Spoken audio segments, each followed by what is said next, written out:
kodwa kwenzeke ngoba ize sikusho ikhona lento ukuthi kodwa ukufa ayona into kaNkulunkulu ngoba into entshontsha amaphupho lela into elimazi lipheni le.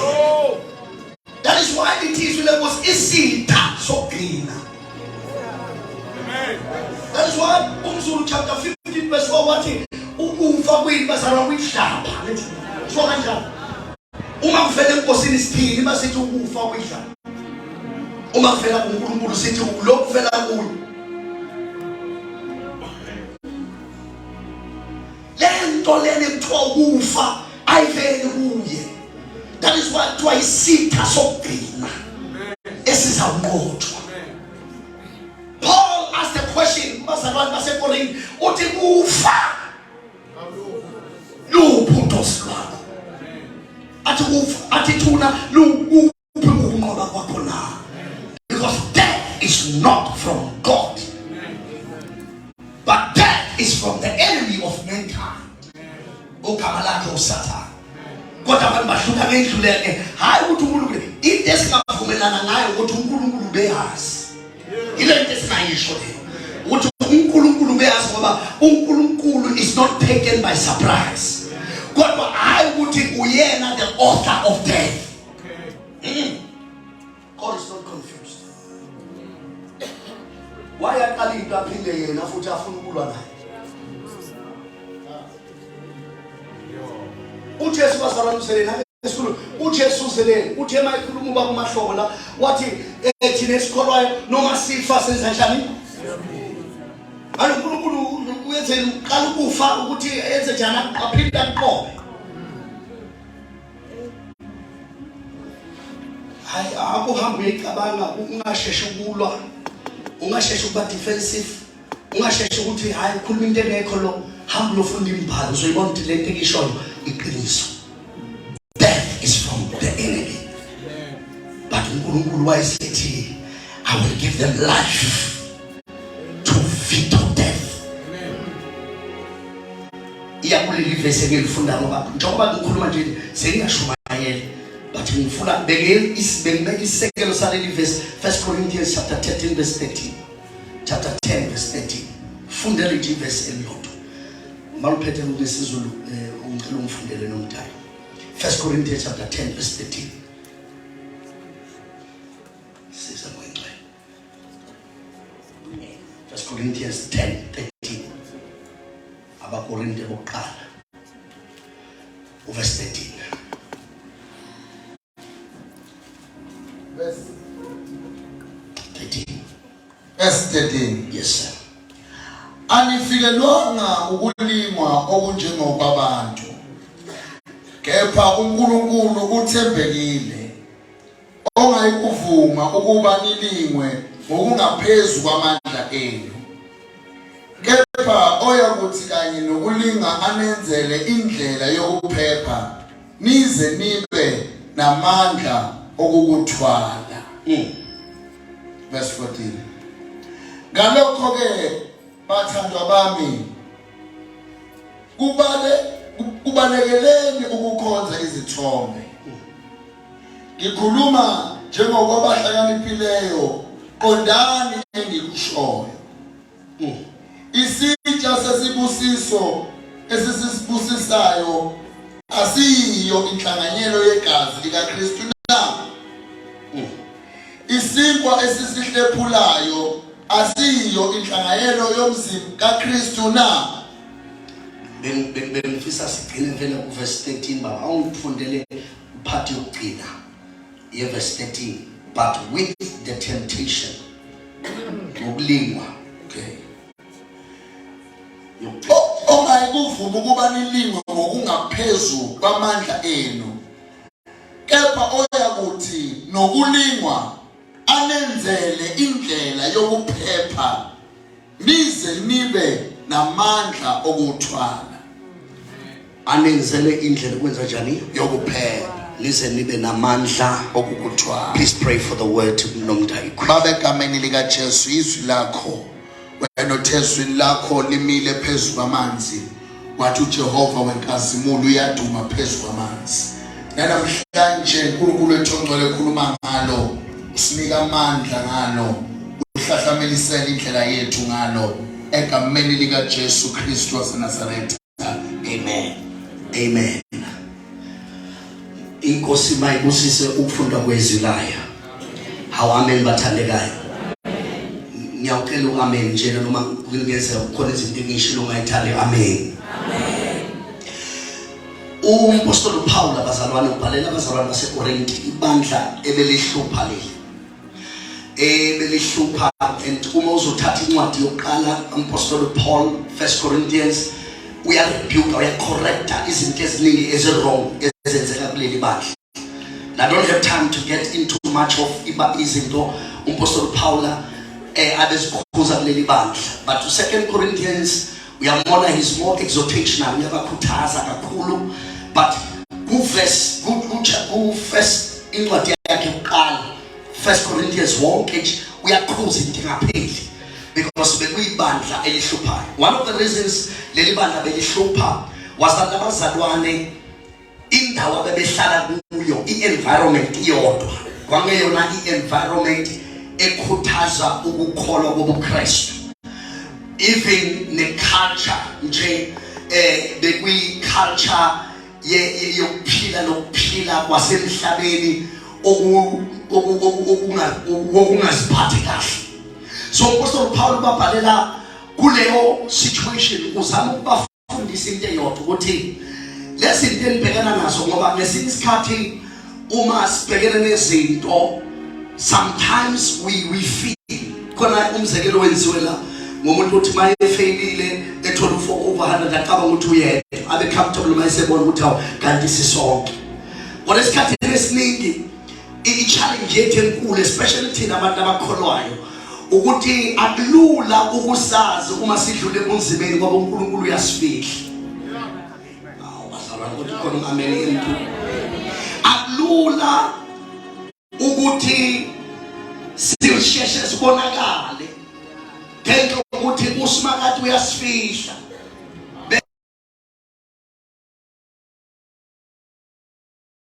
For the last 4 years yila bengidlula khona base baphikela abantu ngoba usuke ungenalo iphunga lala uvela khona. Hawu amen basalwana. Uma bephuma abafana abathatha esithandweni sokuleli lithi iBhayibheli bebena ngisho nephunga lomlilo. Belingekho ngoba uNkulunkulu uyenza njani basalwana uyasifihla, and unless sikhuluma ukuthi sidlulaphi so cabanga ukuthi sonke ngoba sifihlwe nguye, sifihlwe ama-makeup, sifihlwe iyo yonke into, sicabanga ukuthi everybody in this place into imhambela kahle, kanti hayi abanye bafihlwe nguye noma izimo zitshekile. So umpostoli Paul uyababhalela ukubafundisa into afuna ukuthi bayibambe yile yokuthi your problem is common to everyone, ukuthi nje abantu abaxoxi. Awu amen emtuba ukuthi abantu abaxoxi ngezinto abadlula kuzo.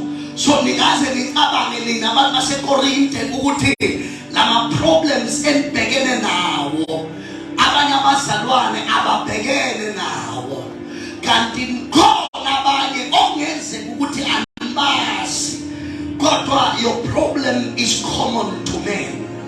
Enye izinto ezangisiza mina nje is to commonize my problems. Uthi uma ngidlule entweni ngithi khona umuntu oseke wadlula la bese ngithola indlela yokumthola noma kungenzeka ukuthi ama details ento esidlule kuyo awafani ngamashi kodwa ipain yokudlulelwa emhlabeni ishifana kungenandaba nama details kangawo. So in everything sengafuna ukuthi look for someone because kunomuntu somewhere okakaze axoxe ngeindaba zakhe kodwa sedlulile lapho usodlula khona.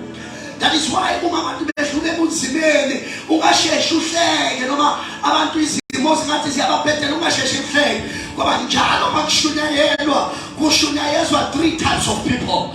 Number 1 kushunyayezwa abantu asebedlule kule nto ekhulunywa ngayo, kushunyayezwe abantu abadlula kule nto, kushunyayezwe abantu abasadlula kuyo manje i-tendency nayo ukuthi uma ungakazi uhlule it's very easy ukuhlekisa ngalaba abadlulayo kanti nawe yesa imini yakho. So when you know that now uzohlula ngoba izinkinga zempilo basalwana azinandaba ne-degree yomuntu, azinandaba ne-skin-color somuntu, azinandaba ne-bank account yomuntu. Uma ifike empilweni iyadlula kwi-bank account, idlule kwi-Peruvian hairstyle, idlule kuma-weaves wethu siwagqokayo, idlule ey'mpahleni zethu ebizayo. Ifuna ukwazi ukuthi umuntu wakhelwe phezu kwayo. Oh, help me Holy Ghost. Uma izimpi ifika sifuna ukwazi uwakhelwe phezu kwayo. Lithi iBhayibheli uma isivunguvungu sifika omubi akasekho kodwa olungileyo unesisekelo esingunaphakade.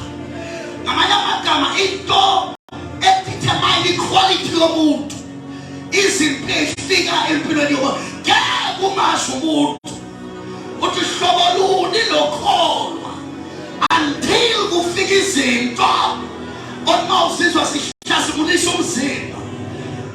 Ucabanga uJobe felwa abantwana, ucabanga uJobe lithi iBhayibheli esakhuluma umuntu ebika indaba kungena omunye, ethi esakhuluma kungena omunye, esakhuluma kungena omunye. Kodwa ngenxa yokuthi ube indoda eyakhelwe phezu kwedwala sibuza ethi ngiyamazi umhleli wami uyaphila. Yini Jobe? Problems come to reveal inhliziyo, inkinga ziyasiveza. That is why now mabeke bakunyathela noma ngathiwa ulungile, mabeke bakunyathela veza ubuwena bakho. Oh, limnandi kholwa elakhelwe phezu kwedwala ngoba ngekhathi enjena awumthuki usimakade, ngekhathi enjena igama lakhe liba umbhosho wonamahla bese wena ubalekela kulo ngoba yilapho silodwa khona. Oh hallelujah, oh hallelujah mtuba, hallelujah mtuba. Noma sikhala uJehova uthembekile, noma kubuhlungu kodwa uJehova yena uthembekile.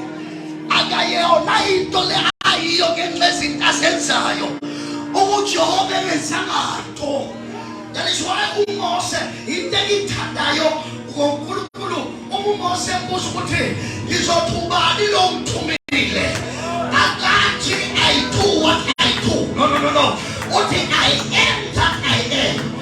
Uthi ukuthi uyawa uthi nginguye noma ngingenzangato, noma ngingamphilisanga umuntu, noma ngingamnikeza umsebenzi, nginguye. Awuyashoda wena mthubathuba uJehova noma ngenzangato. He's not called by performance. He's called by uJehova Shalom. Ukuthula kwethu ngesikhathi sokuqhubuzela aba uJehova Tsidelo, ukulunga kwethu emhlabeni esiphila kuwo aba uJehova Roy, umelusi wethu ethi noma sihambe esithokozini sothunzi lokufa asisabi. uJehova Rafa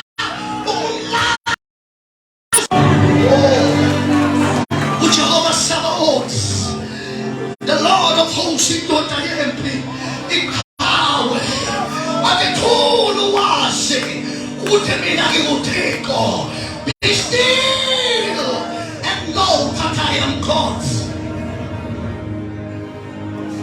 Listen bazalwane, ngicela ukutshela nina nonke nikhaliswe ukufa ngelinye ilanga uSathane uzokhokha. Ona shaparotoko ngithi ngelinye ilanga uSathane uzokhokha ngoba siyosula inyembezi. It is your soul in your face. Siyobuza ingelosi zingoma bilaba abazingubo ezimhlophe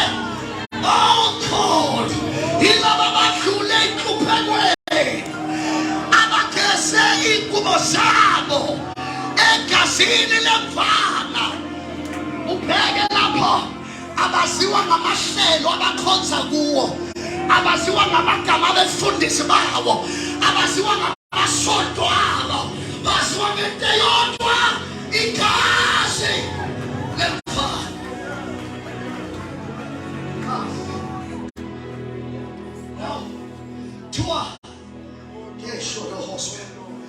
Commonize your problem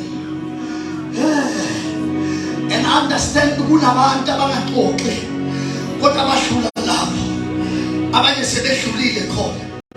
So Paul makes it clear to them ukuthi inkinga yenu ukuthi anazi ukuthi ngeke azavume ukuthi ngilingwe ngaphezu kwamandla emoya omngcwele. Uyabona omama uma beayina omama emakhaya baya adjusta ama levels of heat on the iron depending on the type of fabric abayayina. So uma beayina silk, they know kumele ihlale phi. Mabe ayina ilinen bayazi kumele ihlale phi. Mabe ayina icotton bayazi ukuthi kumele ihlale phi. So bayibeke endaweni la indwangu ngeke izishe. Not Jehovah. Ube izinto izifika ziqale siye kuye. Abesembheka urathebe ingathi is too soft. Uyisilik out ngehlise lokushisa. Ukuze kungambulali kungamlimazi urathebe. Ngoba ngisoze ngize ngivume ukushisa okungaphezu kwamandla akhe. Ayikinde odlula kuyo engaqalanga kuye. Kenana shuna kata. Ayikinde odlula kuyo angazange aqala iway. Athi ya ingangaye. Wathi ya ingangaye. Wathi ya ingangaye. Painful as it is. Kodwa uJehova kwethembeke phela. Yabona let me tell you basaba. Amasoja kaNkulunkulu athembekile. Iwona athenjwayo ngezinkinga. My God, let me put it in English here. He enlists his trusted soldiers for the hardest battles. Kamanya makama mawubona izinto ezinkulu bowazi ukuthi izulu liyobatha. Kunabantu amazulu abathemba ngemali. Abanye bathendwa ngeyimosisho. Abanye bathendwa ngezinto eziphathekayo. Kodwa kunabantu amazulu athi lo simethemba ngobuhlungu. Simethemba ngobuhlungu ngoba uSathane uzocabanga ukuthi uzothuka uNkulunkulu. Athi uNkulunkulu ngimethemba ngepain. Athi uSathane siyabhekile ukuthi uzothuka uSimakade akubona uphakamisa izandla uthi akekho njengawe. Baba usuthula igcwala ehlala ungumphebe wokuphephela uyisikwa sokuphila ubaba weyintandane ubabizwe esabela umqanti wezingqinamba uyindoda yabafelokazi uyisikwa sokuphila ungamangale ukuthi langathanda nokuhlaba amangaliswa ukuthi uhlabelela kanjani kodwa udlula la udlula khona yingoba uyaqonda.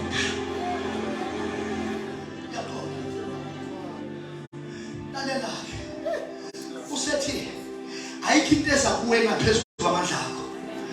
Usethi kodwa I have made provision just in case uyeza ukuthi hayi kusalungi. Usho ukuthi mawuza ukuthi akusalungi isengaphezulu kwamandla akho. Bathi hayi ngenzile indlela. Ngenzile indlela. Hela makapasolo. Ngenzile indlela. Uke wayenza indlela kwahlonga siphi. Bathi abantwana bakwa-Israyeli bebhekile ulwandle olubovu. Sebeshawa manje i-panic attack. Wayese uyabona uJehova ukuthi hayi le manje ayingangawo. Ingaphezu kwamandla abo. Wayesethi Moses lift up the rods. Ngoba uNkulunkulu enza indlela lapho indlela ingekho khona. Uke wayenza indlela. uDaniel esefakwe ebhandweni wezingonyama wayenza indlela.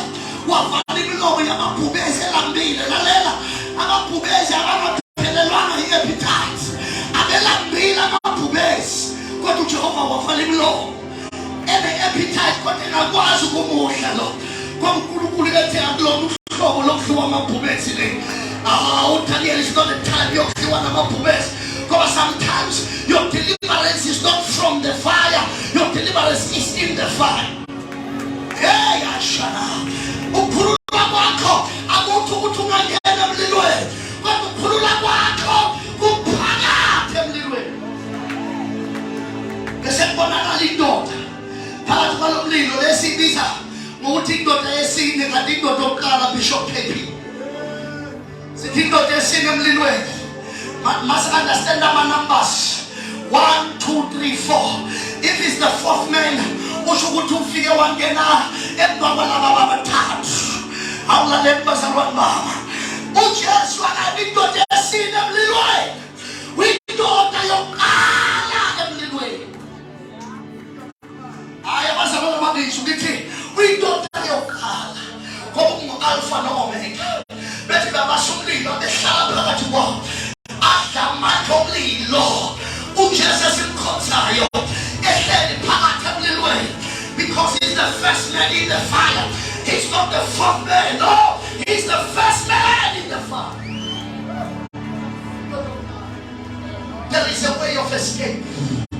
Oh, there's a way of escape. No John, I want to say chance for 3 days and 3 nights. What I said, I ain't got a matter. Little baby, sweet waters in chance, Yahama Yom Palace. Well, no man will paga, test sweet chance.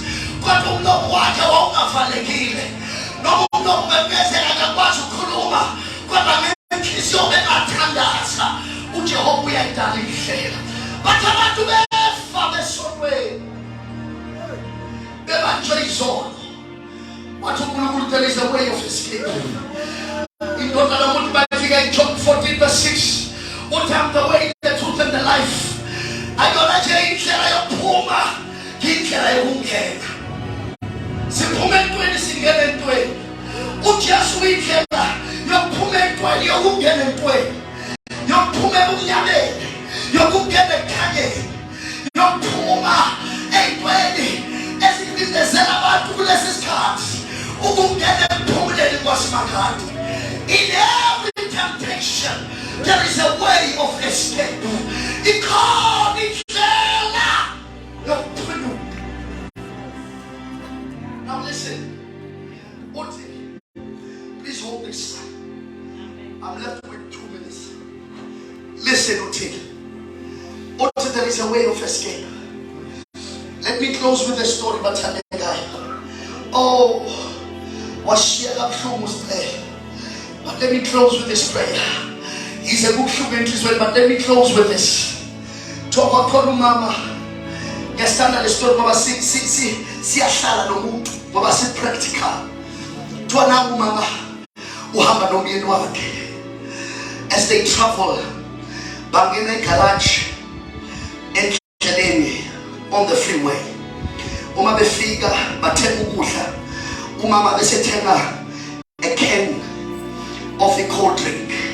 Ahlale phansi aphuze umama badle. Kanti umama esaphuza idrink exoxa nomyeni wakhe, kuzongena inyosi in the can, but ingene ngaphakathi in need of the nectar. Angena umama nedrink yakhe emotweni, bese umama endleleni uyazumeka. Esezumekile umama, imoto ihamba, inyosi iphume umama ulele. Inyosi mayiphuma ibhabhe iye ngakumama inyosi. Ithi bayithi iyamshaya umama, ayibambe ubaba ngesandla, bese ishaya yena, ifika intingele yena, abese ezohlungu kodwa idedele futhi iqhubeke nokucula ichorus ebelicula before ibanjwa ngesandla.